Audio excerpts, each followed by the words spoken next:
but he doesn't know them. And he is going to tell them to depart. And they're going to say things like, we prophesied in your name, we cast out demons. And every time I've read that, I've thought about sad people. Like, but you know what? They're not sad people. These are angry people. These are people who are telling Jesus, like, we had a deal and I did your stuff. Now you got to let me in. And that's not how this works, because you can't work your way into heaven. All this stuff of, look at what we did for you. Look at what we did for your kingdom. I mean, I prayed so much about, even like, I'm so sick of old school pastors talking about how our worship music is crap. Like, I've sat with the Lord on this issue, and like, you know, like, I think when we sing like Jehovah Jireh, like, in how you were with me and all these things, like, am I rerouting this thing and making it about me and not about you? And the Lord said something very clear to me. He said, you can either sing about what I do for you, or you can sing about what you do for me. Which is so silly, because I can't do anything for the Lord. So, and then I think about these old school preachers who are like, they follow this rule, they follow, like, all they do is talk about all the stuff they do for God. I yet tell you that you are mishandling the gospel if you talk about what God has done for you. They don't know. They don't know. They don't know the Lord. I read this thing from John MacArthur the other day, and I mean, you might, you know, honestly, I read it and I thought to myself, like, I mean, based on what he says about humanity and about man, and what this man has been in the pulpit and supposed to have been in the presence of God for how many years now?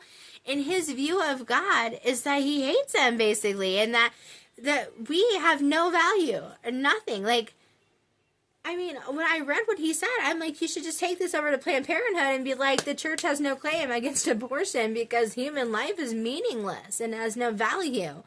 And all the while I'm trying to reason this, I can feel the Lord saying, like, I paid a lot for you. You have so much value. Do you know what I paid to have you?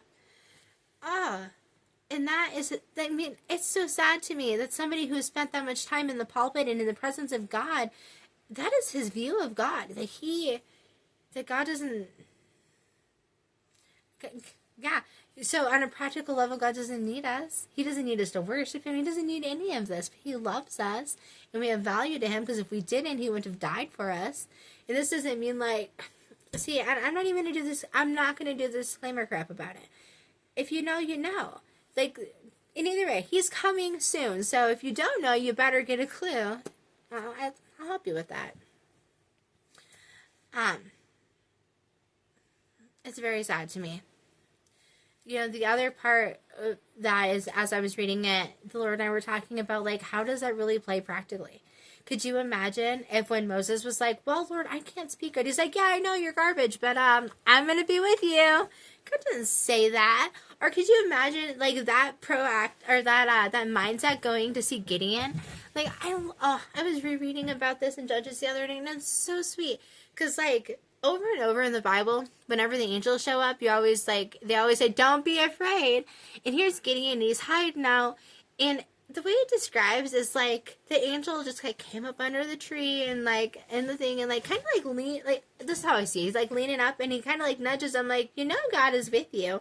And he doesn't tell Gideon to not be afraid. He calls him a mighty warrior, which is amazing that he calls him a mighty warrior and doesn't have to tell him to not be afraid. And while he's there, he's like, you know God is with you. And Gideon's like, well, you know, if he's with us, why is all this happening? Could you imagine the principal being like, well, all of this is happening because you people suck and blah, blah. Like, could you imagine if God talked to us the way that some of the pastors teach us that God feels about us? It